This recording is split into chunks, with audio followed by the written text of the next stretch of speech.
How you doing, everybody? It's January the 12th, 2010, and I hope everybody's well. The snow is finally melting, the temperatures have gone up, and the world's looking a bit more, certainly from an Irish point of view, in weather terms, looking a lot better. So let's hope it continues to improve.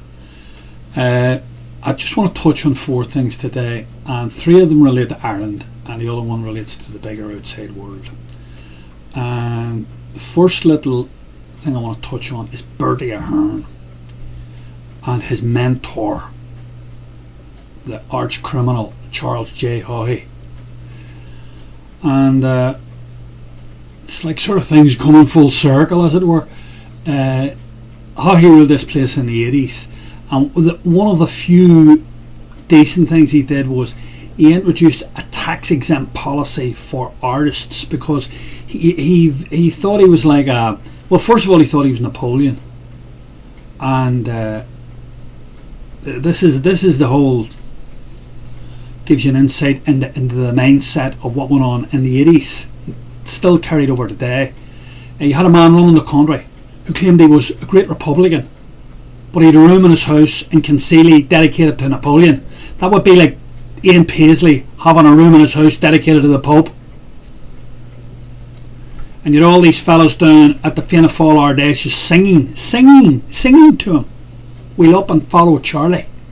As if he was some sort of Gauleiter, as if he was some sort of Hitler or some sort of Mussolini. Unbelievable stuff. Brown nosing him big time. This little fella, he's about 5'2". Unbelievable. But anyway, his major accolade was none other than a fella called Bertie Ahern. And Haughey didn't like him at all. Haughey frowned on him. Haughey thought he was the most corrupt and the most devious of them all. And he told people that, lots of people, he told them, pointed them out, used to point Ahern out and say that about him. But anyway, there's an article in today's Irish Times by Fintan O'Toole, and it's about Bertie Ahern as an artist, because he's just published a book in recent times, and there's money due from the book, from the sales of the book, and from, obviously, he got a stipend up front from the publisher, publishes the book. And he probably had nothing to do with the book, because you told him up, but I don't think he can put 2 words together. I don't think he can write. I'm not all that sure he can actually write. But it's an irrelevancy. It doesn't matter. It has his imprimatur on it, and it says he wrote it. So I have to take it at face value that he actually did do that. And he started the claim from Charles J. Haughey, because Haughey introduced the amendment to a finance bill which allowed artists a tax-free exemption, which is a creditable thing to do. It's one of the few creditable things that Haughey actually did. But of course, lots of people have abused it, and here's another guy abusing it. Anyway, have a read of it.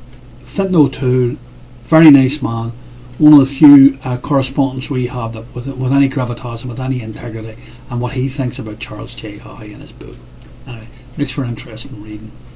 The second thing then is about the organisation called FOSS, and this is an organisation that's given over to creating jobs, job creation organisation within the Irish state, and it's been up to here, up to you name it, in corruption.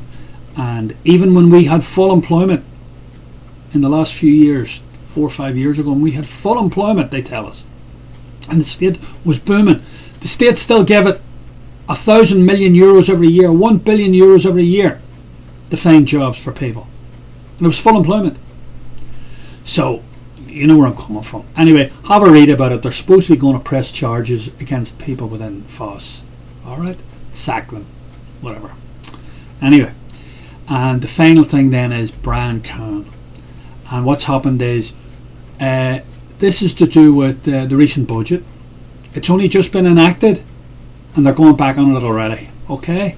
And what it consists of, as I've told you before, there are an elite at the top who don't operate within the rules and normal parameters that you and I operate within.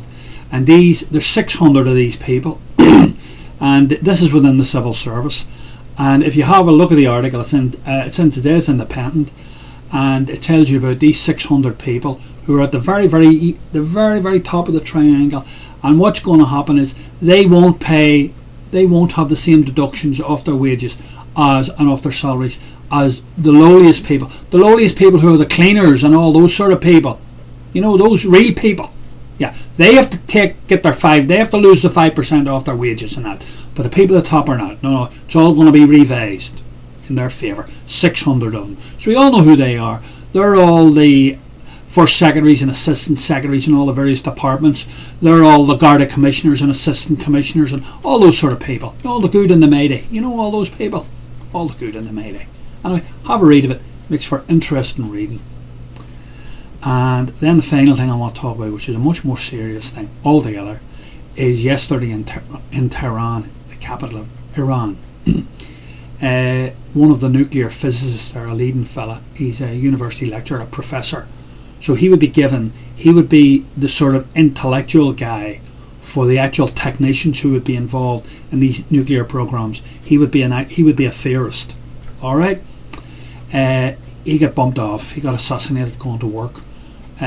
He normally obviously parks within the university complex, and they obviously would know he'd park within a group of places, and wherever he normally parks they had a motorcycle bomb waiting, and the moment he got out of his car, like boom, gone. He's history now.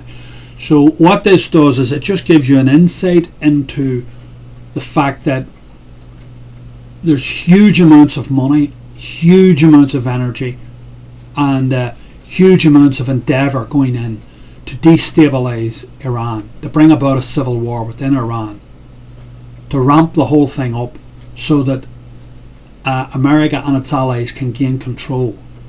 That's all they want. They don't want to actually own Iran. All they want to make sure is that Iran does what they tell it. That's all.